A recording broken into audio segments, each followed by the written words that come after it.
इदं सुरूपं तथा वा कलत्रं यशश्चारुचित्र धनं मेरुतुल्यम् मनश्चेन लग्नं गुरोरङ्घ्रिपद्मे ततः किं ततः किं ततः किं ततः किम्. श्री गुरुभ्यो नमः. सर्व वेदांत सिद्धांत सार संग्रहम 132வது ஸ்லோகம். இப்ப இந்த சமம் தமம்னு சொல்றச்ச அந்த தமத்தை பத்தி நிரூபணம் பண்ணிட்டு வர்றார். தமங்கிறது மனசை அடக்கிறது அல்லது வெளி இந்திரியங்கள் இருக்கே, பாஹ்ய இந்திரியங்கள், அந்த இந்திரியங்களை யசேஷ்டமா சஞ்சாரம் பண்ண விடாம ஒரு கட்டுப்பாடோட வைத்துக் கொள்வது, இதுதான் தமம். ரெண்டு விதமா அர்த்தம் சொன்னார். இது ரெண்டுமே நமக்கு ரொம்ப முக்கியமானது, ரொம்ப வேண்டிருக்கு. பாஹ்ய இந்திரியங்கள் அடங்கினால்தான் மனசு வெளியில போகிறது குறையும். அதனால மனசுல ஒரு தெளிவு ஏற்படும், மனசு சாந்தமாக இருக்க முடியும் அப்படிங்கிற விஷயத்தை ஏற்கனவே விளக்கினார். இதே தான் மேல கொஞ்சம் சொல்லிட்டு போறார். மனப்பிரசாதஸ்ய நிதானமேவ நிரோதனம் யத் சகலேந்திரியாணாம் பாஹ்யேந்திரியே சாது நிருத்தியமானே பாஹ்யார்த்த போகோ மனசோ வியுஜ்யதே. மனப்பிரசாதஸ்ய நிதானம், மனசு தெளிவு பெறத்துக்கு நிதானம்னா மூல காரணம் என்னதுன்னு கேட்டா சகலேந்திரியானாம் நிரோதனம் ஏவ. இந்த பாஹ்ய இந்திரியங்களை கட்டுப்படுத்துவது இருக்கே, இதுதான் மனசை அடக்குவதற்கு மூல காரணம். பாஹ்ய இந்திரியங்கள்லாம் தாம் போற போக்குல மனசையும் இழுத்துன்னு போயிடுறது. மனசு வரமாட்டேன்னு சொன்னாலும் அது கேட்க மாட்டேங்கிறது, இழுத்துன்னு போயிடுறது. அதனாலே பாஹ்யேந்திரியங்களை கட்டுப்படுத்தி வச்சோம்னா அது மனசை இழுக்காது. ஆகையால மனசு சாந்தமா இருக்கும். அதனாலே மனசு சாந்தமா இருப்பதற்கு மூல காரணம் நம்ம பாஹ்ய இந்திரியங்கள் இருக்கே, வெளி இந்திரியங்கள், அதை கட்டுப்படுத்துவதுதான். பாஹ்யேந்திரியே சாது நிருத்தியமானே, அந்த வெளி இந்திரியங்களை நாம நன்றாக கட்டுப்படுத்திட்டோமானால் பாஹ்யார்த்த போகோ மனசோ வியுஜ்யதே. இந்த வெளி விஷயங்களுடைய போகம் இருக்கே, அது நம்ம மனசை விட்டு விலகிடுமா. அது கட்டுப்படுத்தியாச்சு, பாஹ்ய இந்திரியங்கள் நம்ம வசத்துல இருக்குன்னு சொன்னா அதுக்கப்புறம் இந்த போகங்கள் ஆசையெல்லாம் நமக்கு வராது. அது நம்ம கிட்ட இருந்து தூரக்க போயிடும், விலகி போயிடும்.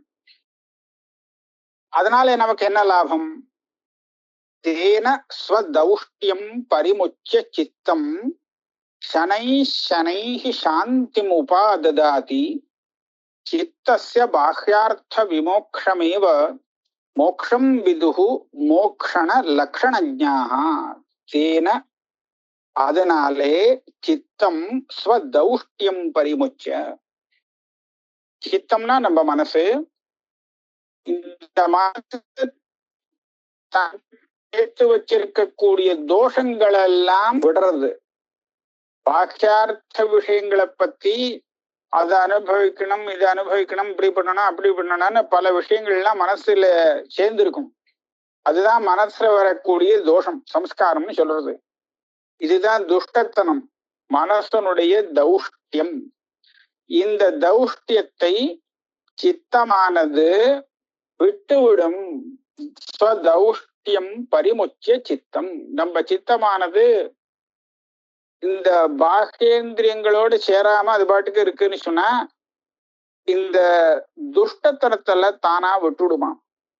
துஷ்டத்தனத்தை விட்டுட்டு சனை சனை மெதுவாக சாந்திம் உபாததாதி, சமத்தை அடையும், சாந்தமாவது ஆகும்.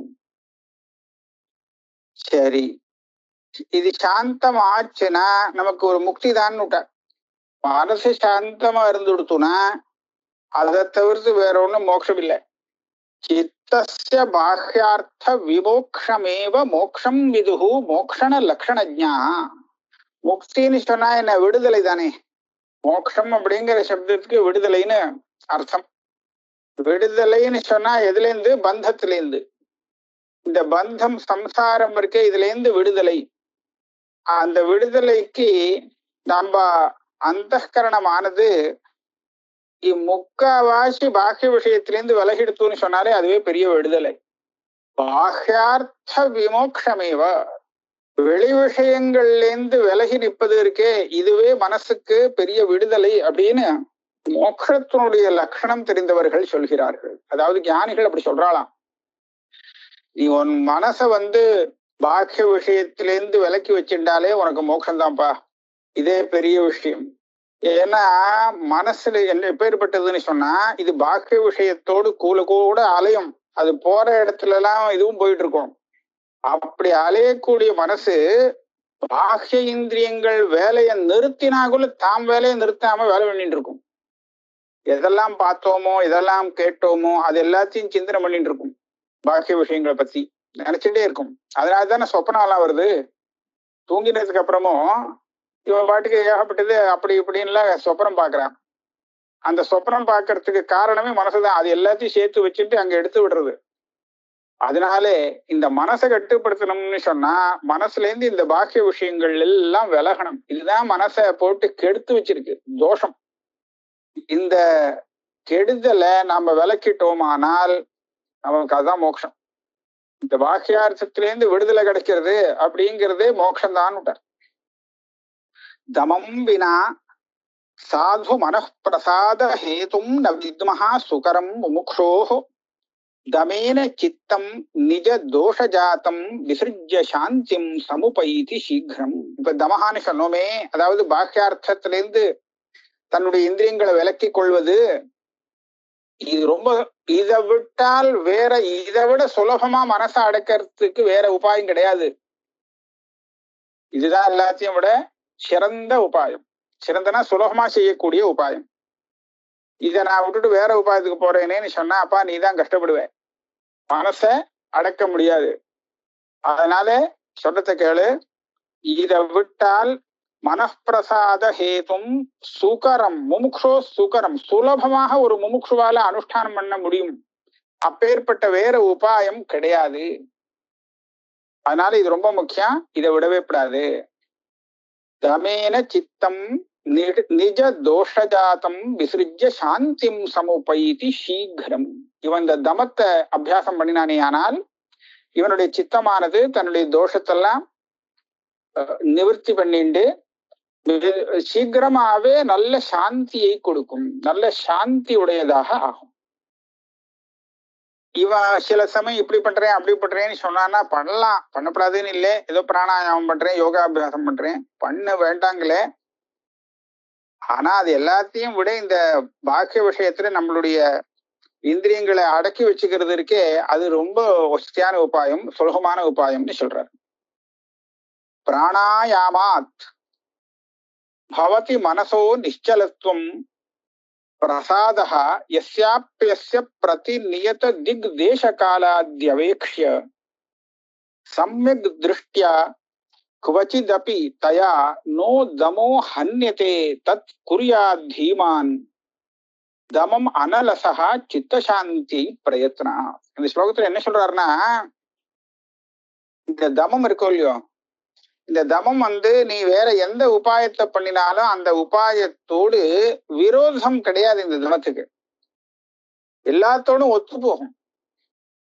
நீ பிராணாயாமம் பண்றேன் அப்படிங்கிற, பிராணாயாமம் பண்ணி மனசை அடக்க போறேன், அடக்க வேண்டாம்னு சொல்ல. பிராணாயாமாத் பவதி மனசோ நிச்சலத்துவம். பிராணாயாமத்தால மனசுங்கிறது ஸ்திரமாகும், ஒரு இடத்துல அசையாம நிற்கும். அந்த சக்தி அந்த பிராணாயாமத்துக்கு இருக்கு, இல்லைன்னு சொல்லல. அதனால மனசு தெளிவு அடையும். தெளிவு அடையறதுக்கு அது சில தேசம் காலம் நிமித்தம் எல்லாத்தையும் அது அபேட்சிக்கிறது. எங்க வேணாலும் இல்லை, இதுக்கான ஒரு நல்ல இடத்துல போகணும். பிரதி நியத்த திக் தேச காலாதி அவேக்ஷிய. ஒரு நல்ல தேசம் நல்ல காலம் அந்த காலத்துல மனசு இவனுக்கு ஸ்திரமா இருக்கும், அப்படியே சஞ்சலம் இல்லாம அப்படி இருக்கும். இது சில பேருக்கு வரும். சில பேருக்கு சமயக் திருஷ்டியா குவச்சிதபி, சில பேருக்கு அந்த தத்துவ ஞானம் பிறந்துடுத்துன்னு சொன்னா மனசு தானாவே நிற்கும். தத்துவ ஞானங்கிறது சமயக் திருஷ்டின்னு இங்க சொல்லப்படுறது. இந்த சமயக் திருஷ்டியால சில பேருக்கு மனசு ஸ்திரமாகும், அது நிச்சலமாகும். ஆனா இந்த தத்துவ ஞானத்தினாலே மனசு ஸ்திரமாகட்டும், பிராணாயாமத்தினாலேயாவது ஸ்திரமாகட்டும், இது எல்லாத்துக்குமே நம்ம தமங்கிறது தேவை. தமங்கிறது என்ன? பாஹ்ய இந்திரியங்களை கட்டுப்படுத்துவது அப்படின்னு சொன்னோம் இல்லையா? அதே சமயத்துல இந்த பிரம்மச்சரியம், அஹிம்சா, போக்குவரத்தெல்லாம் நம்ம கடைபிடிக்கணும்னு சொன்னோம் இல்லையா? இதுதான் இந்த விஷயங்கள் இருக்கே. இது நீங்க பிராணாயாமம், யோகாபியாசம் பண்ணுங்கோ, இல்ல தத்துவ ஞானத்தினால மனசை அடக்குங்கோ, என்ன பண்ணாலும் இதெல்லாம் ரொம்ப முக்கியம். இதை விடவே முடியாது. அதனால இந்த தமம்ங்கிறது இருக்கே, இது மனசாந்திக்கு ரொம்ப ரொம்ப முக்கியமான உபாயம். முமுட்சுகள் அது அவசியம் விடாம செய்யணும் சொல்றார். தயா நோ தமோ ஹன்யதே. இந்த தமத்துக்கும் அந்த பிராணாயாமாதிகள் செய்வதற்கும் விரோதமே கிடையாது. தம் பாட்டுக்கு அதுக்கு அனுகூலமாகத்தான் இருக்கும்.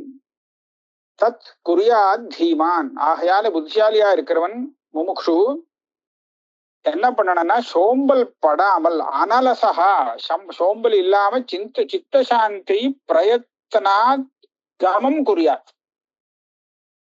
தன்னுடைய சித்தம் சாந்தவாகனம் அப்படிங்கிற ஒரே ஒரு லட்சத்துக்காக இவன் தத்தை அபியாசம் செய்ய வேண்டும். முமுட்சுவாக இருக்கிறவன் இந்த தமத்தை அவன் அபியாசம் பண்ணினானேயானால் இவனுக்கு சித்த சாந்தி ஏற்படும். மேற்கொண்டு அவன் பிராணாயாமம் பண்றானா, என்ன பண்றான், அதெல்லாம் பண்ணட்டும், வேண்டாம்னு சொல்லலை, அது பாட்டுக்கு இருக்கட்டும். சர்வேந்திரியாணாம் கதி நிகிரஹேண போக்யேஷு தோஷாத்யவமர்சனேன ஈஷ பிரசாதாச்ச குரோஹ் பிரசாதாத் சாந்திம் சமாயாதி அச்சிரேண சித்தம். இந்த சித்தம் சாந்தமாகறதுக்கு என்னெல்லாம் வேண்டிருக்கு பாருங்க. சர்வேந்திரியானாம் கதி நிகிரஹேண, பாக்கியேந்திரியங்களுடைய கதி போக்கு இருக்கே, அதை கொஞ்சம் நிகிரகம் பண்ணணும், அதாவது தடுக்கணுமாம். அது போற போக்குல விட முடியாது. அதை நமக்கு வசப்படுத்தி கட்டுப்படுத்தி வச்சுக்கணும். அது நம்ம கட்டுக்குள்ள அடங்கிடுத்துன்னு சொன்னால் பாக்கிய விஷயங்கள் நம்ம அடங்குறதுனா என்ன, நம்ம சொல்றது கேட்கறதுன்னு அர்த்தம். நாம எதை பார்க்கலான்னு சொல்றதோ அதை பார்க்கறது, எதை கேட்கலான்னு சொல்றதோ அதை மாத்திரம் கேட்கறதுன்னு இருந்ததுன்னு வச்சுங்களேன், இதுதான் நமக்கு அடங்கி இருக்கிறதுன்னு அர்த்தம். அப்படி கதியை நிகிரகம் பண்ணினத்தினாலையும் அதோடு போக்யேஷு தோஷாத்யவமர்சனேனா, எந்தெந்த விஷயங்கள்ல மனசு போகுமோ, வெளி விஷயங்கள்ல, அதை நம்ம போகம்னு சொல்லுவோம், போக்கியம்னு சொல்லுவோம். அந்த போகத்துல நமக்கு என்ன தோஷம் இருக்குங்கிறத கண்டுபிடிக்கணும். நம்ம மனசு போகும்போது ஆசைப்பட்டு போகும் விஷயத்துல ஆசையோடு போகும்போது அதுல உள்ள தோஷம் இதுக்கு தெரியாது. அதுல உள்ள நல்லது மாத்திரம் இருக்கு, இதனால நமக்கு இவ்வளவு லாபங்கிறத மாத்திரம் பார்க்குமே தவிர்த்து அதனால பின்விளைவு என்ன, அதனால என்ன கஷ்டம் வருங்கிறத இது கவனிக்காது. இதைத்தான் கீதையில சொல்லும், பார்த்தா அமிர்தம் போல இருக்கும் ஆனா பின்னாடி விஷமாக்கும் அதுன்னு. அந்த சௌக்கியத்தை பத்தி என்ன சொல்றது, பாக்குறதுக்கு அமிர்தம் போல, எத்ததக்ரே அமிர்தமீவா பரிணாமே விஷோப்பமும். ஆரம்பத்துல பார்த்தா அமிர்தமா தெரியும், அப்புறம் எல்லாம் பண்ணி முடிச்சாச்சு பார்த்தா விஷம்னு தெரிகிறது. இப்படி ஒரு சுகம், இது சாத்விகம் இல்லை. சாத்விகமான சுகம் எப்படி இருக்கும், சௌக்கியம் அப்படின்னு கேட்டா, ஆரம்பத்துல பார்த்தா விஷம் மாதிரி இருக்கும். விஷம்னா கஷ்டத்தை கொடுக்குற மாதிரி இருக்கும், ஆனா பின்னாடி பார்த்தா அமிர்தோபமம், அமிர்தமாக முடியும், முடிவுல அமிர்தமாக இருக்கும். அதுதான் சாத்விகமான சுகம். அதனால போக்யேஷு தோஷாத்யவமர்சனேன, அந்த போக விஷயத்திலே அதுல என்ன தோஷம் இருக்குங்கிறத இவன் கண்டுபிடிக்கணுமா, அவமர்சனம் பண்ணணும், விசாரம் பண்ணி கண்டுபிடிக்கணும். கண்டுபிடிச்சால் மனசை நிற்கும். ஆஹா, இதுல இவ்வளவு தப்பு இருக்கே, நாம இதுல மாட்டிக்காம விலகிக்கிறது ரொம்ப வசதி அப்படின்னு அதுக்கு தெரியும். அப்புறம் ஈஷ பிரசாதாச்ச குரு பிரசாதாத், எல்லாத்துக்கும் மேல பகவானுடைய அனுகிரகம் வேணும். இவனுடைய மனசை அடங்கணும்னு சொன்னா சுவாமி நினைச்சாதான் முடியும். சுவாமி நினைக்கணும்னா சுவாமி ஏன் நினைக்கிறார்? நம்மளுடைய பிரார்த்தனையை வச்சு அவர் நம்மளுடைய மனசை அடக்கிறார். சுவாமி அவர் ஒரு உதாசீனம்னு சொல்லியிருக்காரு. இவன் என்ன கர்மா பண்ணியிருக்கானோ அதுக்கு தகுந்தா போல பலத்தை அவர் கேட்காமலே கொடுத்துட்டு இருப்பார். ஆனா இவன் சுவாமிகிட்ட இருந்து சில அனுகிரகங்களை எதிர்பார்க்கிறான்னு சொன்னா அதுக்கு இவன் சில காரியங்களை செய்ய முடியாது இருக்கு. அப்படி செஞ்சானே ஆனால் அதுக்கு பலமாக அவர் அனுகிரகம் பண்ணிடுவார், வேற பண்ண மாட்டார். அதனால ஏன்னா அவர் உதாசீனகா, வேறனவே எனக்கு பிடிச்சவாயுவான் அப்படின்னு சொல்லி பண்ணினாருன்னு சொன்னா அவருக்கு ராகத்வேஷங்கள்லாம் வந்துவிடும். அதனால அப்படி செய்ய மாட்டார். நாம பிரார்த்தனை பண்ணனா நமக்கு அந்த பிரார்த்திக்கப்பட்ட அந்த விஷயத்தை அடையறதுக்கு உண்டான ஒரு அதிருஷ்டம் இருக்கணும், சுவாமி கொடுத்துருவார். அது இல்லைன்னு சொன்னா அதை கொஞ்சம் உண்டாக்கி வர வச்சுக்கணும், அந்த அதிருஷ்டத்தை உண்டாக்கி அதுக்கப்புறம் கொடுப்பார். இப்படி எல்லாம் உண்டு. ஆக சுவாமியுடைய அனுகிரகங்கிறது ரொம்ப முக்கியம். ஈஷ பிரசாதாத், குருவுடைய அருள் அனுகிரகமும் வேணும்.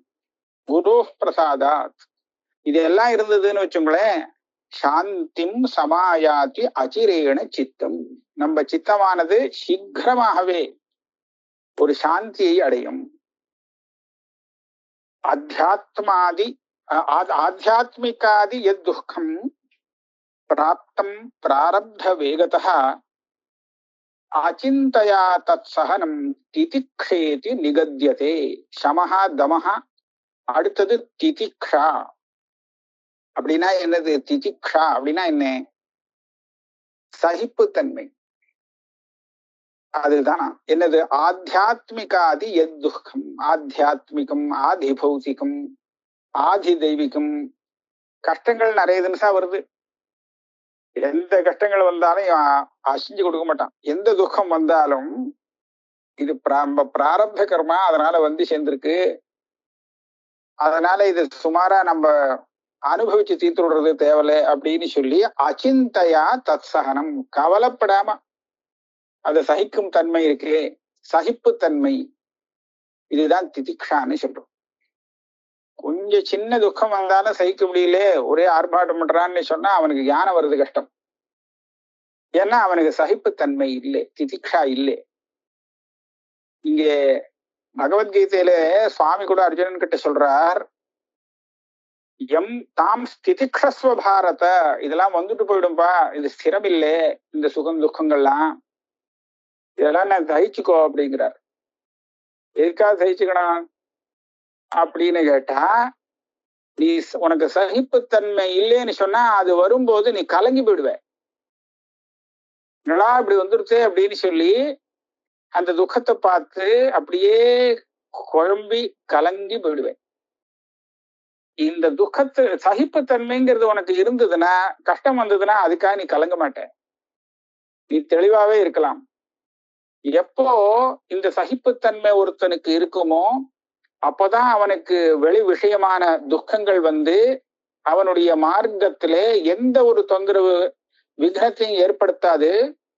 இவன் நேர சோமிருத்தத்வாய கல்பத்தே, தன்னுடைய லட்சியத்தை அடைஞ்சிருவாங்கிற இந்த சகிப்புத்தன்மைங்கிறது ஒண்ணு இருந்ததுன்னா அவன் தன்னுடைய லட்சியத்துல எந்த லட்சிய மார்க்கத்துல போயிட்டு இருக்கானோ இந்த மார்க்கத்திலேருந்து அவனை விளக்கவே முடியாது. அவன் கடைசி வரையில் போய் சேருவான், தன்னுடைய லட்சியத்தை அடைவான்.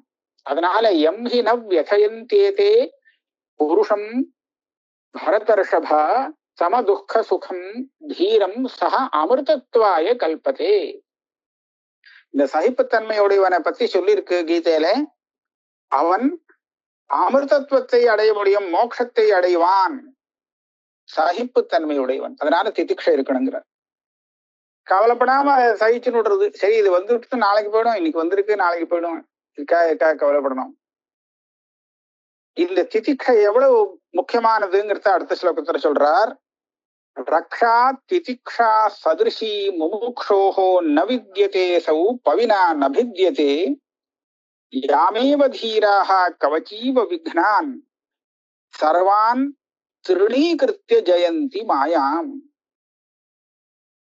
இந்த திதிக்ஷை இருக்கே, சகிப்புத்தன்மை, இது இவனுக்கு பெரிய கவச்சம், ரக்ஷை. இவனை காப்பாற்றக்கூடியது ஒண்ணு. இத போல இவ்வளவு திருடமான ஒரு ரக்ஷ வேற கிடையாதுங்கிறார். ரக்ஷா திதிக்ஷா சதிருஷி முமுக்ஷோர் நவித்யதே. இத போல இதுக்கு சமமான வேற ஒரு ரக்ஷை முமுக்ஷுவுக்கு கிடையவே கிடையாது. இவன் சகிச்சுண்டு போறான் பார்த்தீங்கள, அந்த சகிப்புத்தன்மை தான் இவனுக்கு பெரிய கவச்சமா இருக்கு. அதுதான் இவனை ரட்சிக்கிறதா. ஏன்னா இந்த தன்மைய அசௌ பவினா நபித்யதே. இந்த கவச்சத்தை, இந்த திதிக்ஷைங்கிற கவச்சத்தை அவன் போட்டு விட்டான்னா வஜ்ராயுதம் வந்தாலும் இதை உடைக்க முடியாது. மத்த கவச்சத்தை பவினா வஜ்ராயுதம், வஜ்ராயுதத்தினால உடைச்சதில் ஈடுபடுவான். ஆனா இந்த திதிக்ஷை அவனால உடைக்க முடியாது. அதனால இது எவ்வளவு திருடமான ஒரு கவச்சம் தெரியுமா? ரொம்ப முக்கியமான இது. இந்த கவச்சத்தை அவன் வச்சுட்டான், தீர்மானமா எடுத்துட்டான்னு சொன்னால், யாமேவ தீரா கவச்சீவ விக்னான் சர்வான் திருணீகிருத்திய ஜெயந்தி மாயா. இவனுக்கு என்ன விக்னம் வந்தாலும் சரி, எல்லாம் ஒரு தூசு மாதிரி வரும், போயிடும், அதுவே போயிடும். விக்னங்கள்லாம், விக்னத்தை பார்த்து இவன் ரொம்ப கலங்கி நிக்கிறானோ அவனைதான் ஜாஸ்தி படுத்தி எடுக்கும். இவன் ஒண்ணு கலங்க மாட்டான், மசிய மாட்டான்னு தோணுதுன்னா அதுவே சீ இவனை விட்டுடுவோம் அப்படின்னு விட்டுட்டு போயிடும். அதனால எந்த விக்னம் வந்தாலும் அந்த விக்னங்கள் எல்லாத்தையும் இவனுடைய அந்த திதிக்ஷா அப்படிங்கிற அந்த கவச்சம் இருக்கே, இது தடுத்து நிறுத்தும். அதனால இவன் மாயையே ஜெயிச்சிடுவான். ஜெயந்தி மாயாம், அந்த மாயையை தாண்டி விடுவான். சகிப்புத்தன்மை வேணும் எல்லாத்துக்கும். க்ஷமாவதாம் ஏவஹி யோக சித்தி ஸ்வராஜ்ய லக்ஷ்மி சுக போக சித்தி க்ஷமா விஹீனாக நிபதந்தி விக்னைஹி வாதைர்ஹதாக பர்ணச்சயா இவ துருமாத். க்ஷமா, திதிக்ஷாங்கிற சப்தத்துக்கு இன்னொரு சப்தம் க்ஷமாங்கிறது, அதே அர்த்தம்தான். இந்த சகிப்புத்தன்மை உள்ளவர்கள் இருக்காளே, அவர்களுக்குத்தான் யோக சித்தி ஏற்பட முடியும். யோக சித்தி வரைச்ச ஏகப்பட்ட இடைஞ்சல் வருமா. இந்த இடைச்சல் எல்லாத்தையும் அவன் பொறுத்துக்கணும். பொறுத்துட்டான்னா அவன் மேல போக முடியும், இல்லைன்னா அங்கேயே அடங்கி இறங்கிடுவாங்க. அதனால க்ஷமாவதாமேவஹி யோக சித்தி. க்ஷமாவதாமேவா இதுலையும் சேர்க்கணும். ஸ்வராஜ்ய லக்ஷ்மி சுக போக சித்தி. ஸ்வராஜ்யம் அப்படின்னு சொல்லப்படுறது மோட்சம். அது பெரிய ராஜ்யம், அது தன்னுடைய ராஜ்யம், அது சொந்த ராஜ்யம். ராஜ்யங்கிறது வேற ஒண்ணு. இவன் ராஜா தனியா இருக்கிற ராஜ்யம் இல்லை, இவன் சொரூபமா இருக்கக்கூடிய மகா ஆனந்தமான பெரிய ஆனந்தமான ஒரு ராஜ்யம். அந்த ஸ்வராஜ்ய லக்ஷ்மி சுக போகம் யாருக்கு ஏற்படும்னு சொன்னா திதிக்ஷாவதாமேவ, அந்த சகிப்புத்தன்மை உள்ளவர்களுக்குத்தான் இது சித்திக்கும். சகிப்புத்தன்மை இல்லைன்னா என்ன ஆகும்? க்ஷமாவிஹீனாக நிபதந்தி விக்னைஹி. இவன் நல்ல மார்க்கத்துல போய் லட்சியத்தை பார்த்து போயிட்டு இருக்கான். போற வழியில அங்கேன்னு விக்னங்கள்லாம் இவனை தடுத்து நிறுத்தும். எங்க போற அப்படின்னு.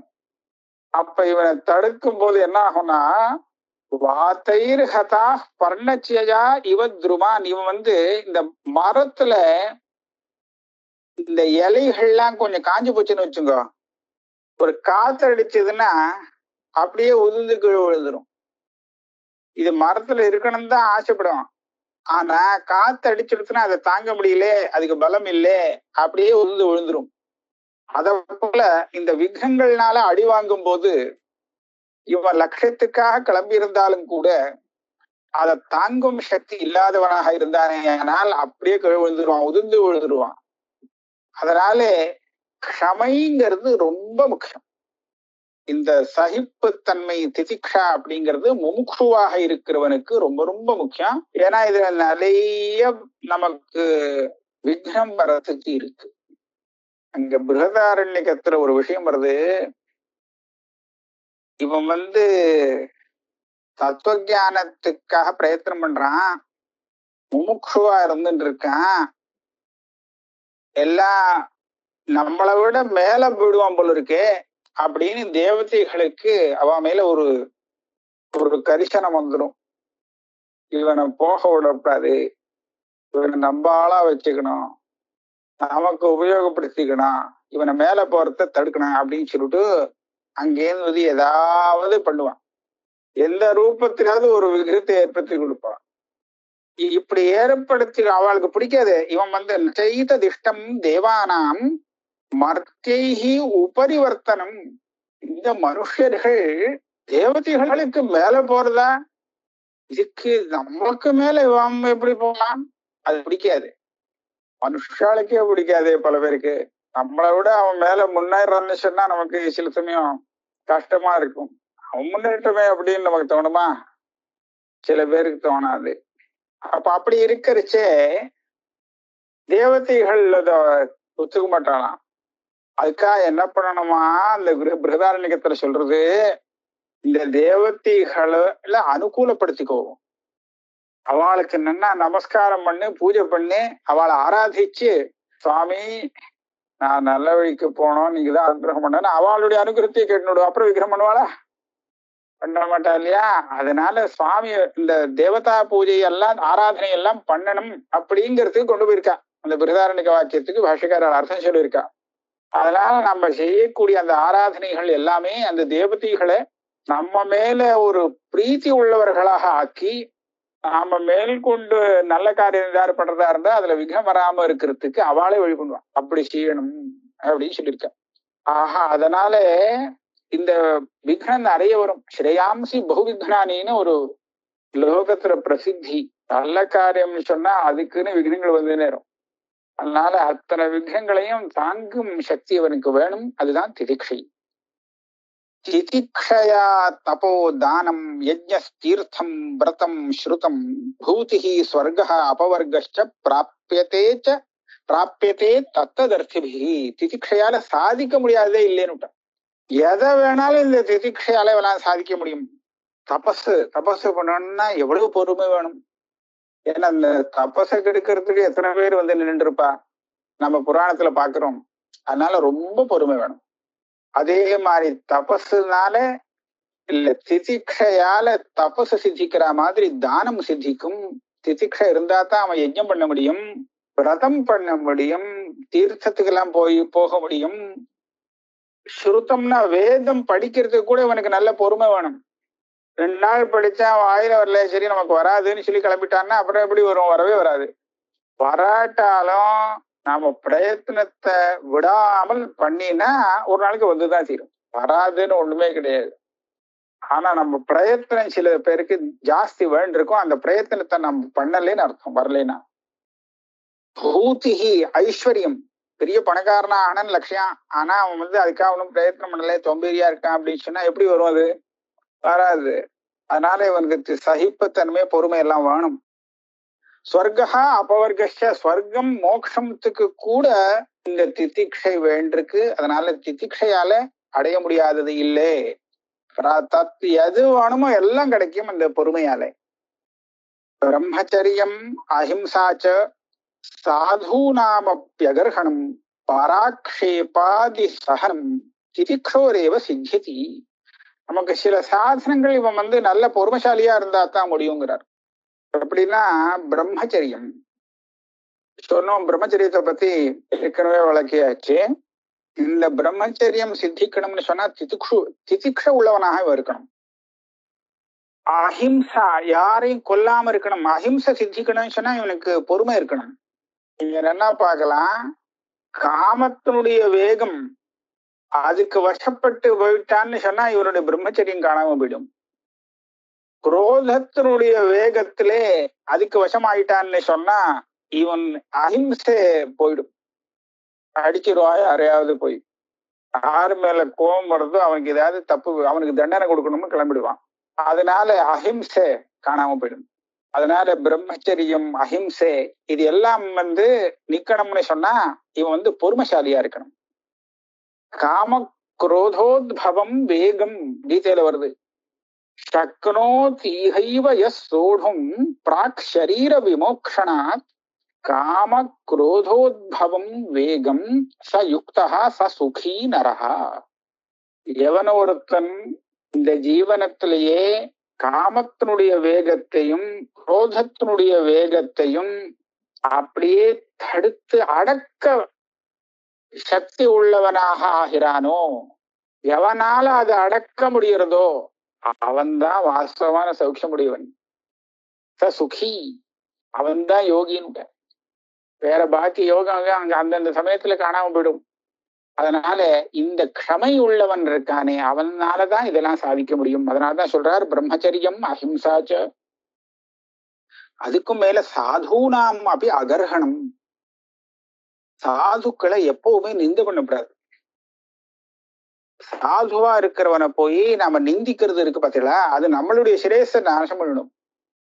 சாதுக்களுக்கு ஒண்ணும் இல்லை, இவன் நிந்திச்சா என்ன அவனுக்கு ஒண்ணும் இல்லை, நிஜமாவே ஒண்ணும் இல்லை. சாதுவா இருக்கிறவனுக்கு இன்னொருத்தவனை பார்த்து நிந்த பண்ணினான்னா சாதுக்கு ஒண்ணுமே நஷ்டம் இல்லை. ஆனா இந்த நிந்த பண்றவன் இருக்கானே அவன் பாவம் தனக்கு பெரிய ஆபத்தை சம்பாதிச்சுக்கிறான், அவனுக்கு பெரிய லாபங்கள்லாம் கெட்டுவிடுது. அதனால சாதுக்களை நிந்திக்காமல் இருக்கணுங்கிறது ரொம்ப முக்கியமான விஷயம். அதுவும் எப்ப சித்திக்கும்னு சொன்னா பொறுமை உள்ளவனாக இருந்தா தான். இந்த திதிக்ஷ உள்ளவனாக இருந்தா தான் நல்லவர்களை நிந்திக்காமல் இருக்க முடியும் அவனால. பராக்ஷேபாதி சகனம். அதே சமயத்துல மத்தவா யாராவது இவனை பத்தி ஏதோ நிந்தே பண்றான், ஏதோ தப்பா பேசுறான்னு சொன்னா உடனே கோபிச்சுன்னு சண்டைக்கு போனா திதிக்ஷை இல்லைன்னு அர்த்தம். அதை சகிக்கணும். அவன் சொன்னா சரிதான் விட்டுடுவோம் அப்படின்னு சொல்லி சகிப்புத்தன்மை அங்க வேணும். இது எல்லாத்துக்குமே திதிக்ஷைங்கிறது ரொம்ப உபயோகப்படுறது. அவனுக்குதான் இதெல்லாம் முடியும்னு. திதிக்ஷோரேவ சித்தியதி சாதனேஷ்வபி சர்வேஷு திதிக்ஷா உத்தம சாதனம் யத்ர விக்னாः பலாயந்தே தெய்வீகாः அபி பௌத்திகாः. எத்தனையோ சாதனங்கள் இருக்கு, நிறைய சாதனங்கள் சொன்னோம். முமுட்சுவா இருக்கிறவனுக்கு இந்த சாதகன் இதெல்லாம் கடைபிடிக்கணும்னு. அதுல இந்த உத்தமமான சாதனம்னு திதிக்ஷையை தெரிஞ்சுக்க வேண்டும். ஏன்னா திதிக்ஷை இருந்ததுன்னு சொன்னா தேவதைகள்னால வரக்கூடிய விக்னமோ இல்ல மத்த பௌத்திகமா வரக்கூடிய விக்னமோ எல்லா விக்னமும் இவங்கிட்டேந்து விலகி ஓடி போயிடுவான். எத்தனை விக்னா பலாயந்தே, இவனுடைய வழியிலேந்து அது விலகி போயிடும். சரி இவனை ஒன்றும் பண்ண முடியாது நம்மளாலே அப்படின்னு சொல்லி விக்னங்களே ஓடி போயிடும். திதிக்ஷோரேவ விக்னேபியஸ்த்வநிவர்த்தித சேதசः சித்தியந்தி சித்தயः சர்வாः அணிமாத்யாः சமிருத்தயः. லௌகிகம் வைதிகம் எல்லா விதமா லோகத்தினால வரக்கூடிய சித்திகள் இது எல்லாமே திதிக்ஷ உள்ளவனுக்கு தான் சித்திக்கும். ஏன்னா ஏதாவது ஒரு சின்ன ஆபத்து வந்து கொடுத்தோம்னா இவனுடைய புத்தி மாறி போயிடும். இது நமக்கு சரியா வராது அப்படின்னு சொல்லி நிறுத்திட்டான்னு வச்சுக்கோங்களேன் அந்த வேலைய. அப்ப அந்த வேலை பண்ணினத்துல வரக்கூடிய சித்தி இவனுக்கு எப்படி கிடைக்கும்? பல விஷயங்கள் பாதியில நிறுத்தினா பலம் வராது. ஆனா தியானத்துல அப்படி இல்லைன்னு சொல்லியிருக்காரு. தத்துவ ஜானத்துக்காக இவன் கொஞ்சம் பிரயத்தனம் பண்ணான், பாதியில நிறுத்திட்டான், இது நமக்கு சரிப்பட்டு வராதுன்னு. ஆனா இந்த பாதி பண்ணியிருக்கான் பாத்தீங்களா, இந்த பாதி பண்ணிருக்கிற இந்த சிரமம் இருக்கே இது வீணா போகாதான். இப்போதைக்கு நிறுத்திருக்கான், திருப்பி ஒரு சமயம் பார்த்துன்னு அது காத்துட்டு இருக்கும், அடுத்த ஜென்மாவில மறுபடியும் பிடிச்சுக்கும், இதை விட தீவிரமா இன்னும் கொஞ்சம் பிரவர்த்தி பண்ணான்.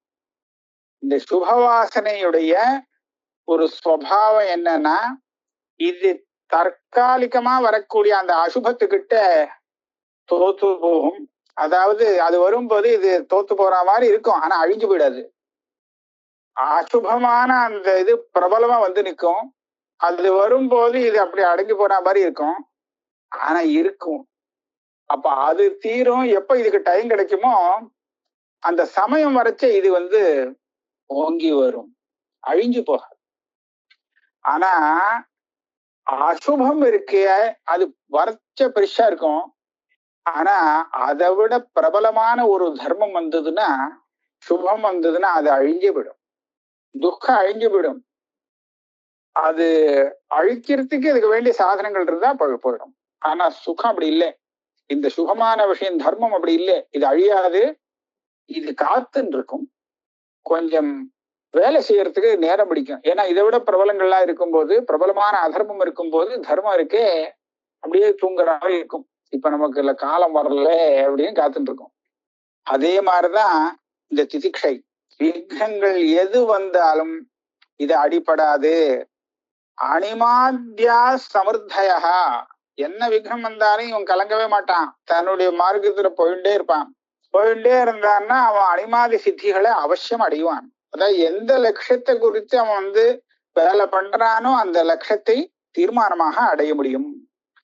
தஸ்மாத் முமுக்ஷோஹோ அதிகா திதிக்ஷா சம்பாதனீயா ஈப்சித காரிய சித்தி தீவிரா முமுக்ஷா ச மகதி உபேக்ஷா சோபே திதிக்ஷா சககாரி காரணம். முமுக்ஷுவாக இருக்கிறவன் இந்த திதிக்ஷையை வளர்த்து கொள்ள வேண்டும், சகிப்புத்தன்மையை அதிகமாக செய்து கொள்ள வேண்டும். ஏன்னா இவருடைய காரியம் சித்திக்கிறதுக்கு அது தேவைப்படுறது. சம்பாதனியா ஈப்சித காரிய சித்தி, காரிய சித்திக்கு அது தேவைப்படுறான். அதே சமயத்துல தீவிரமான ஒரு முமுட்சையையும் அவன் உண்டாக்கிக்கணும். இந்த மோட்சத்துல அவனுக்கு ஒரு ஆசை இருக்கு பார்த்தீங்களா, அதை அடையணுங்கிற ஒரு சங்கல்பம், அதையும் திருடமா வச்சுக்கணும். அதுக்கப்புறம் மகத் உபேக்ஷா ச உபே திதிக்ஷா சககாரி காரணம். இது ரெண்டையுமே அவன் மகத்தான விஷயத்துல இவன் ரெண்டையும் வச்சுக்கணும். இப்படி வச்சுட்டானா இது ரெண்டு சேர்ந்து இவனுக்கு அந்த லட்சியத்தை அடையறதுக்கு சகாயம் பண்ணும், சககாரி காரணம். ஆக திதிக்ஷா அப்படிங்கிறது ரொம்ப முக்கியமானது முமுட்சுவுக்கு அப்படின்னு சொன்னார். 144வது ஸ்லோகத்தோட இன்னைக்கு வச்சுப்போம். அடுத்த கிளாஸ்ல பார்ப்போம்.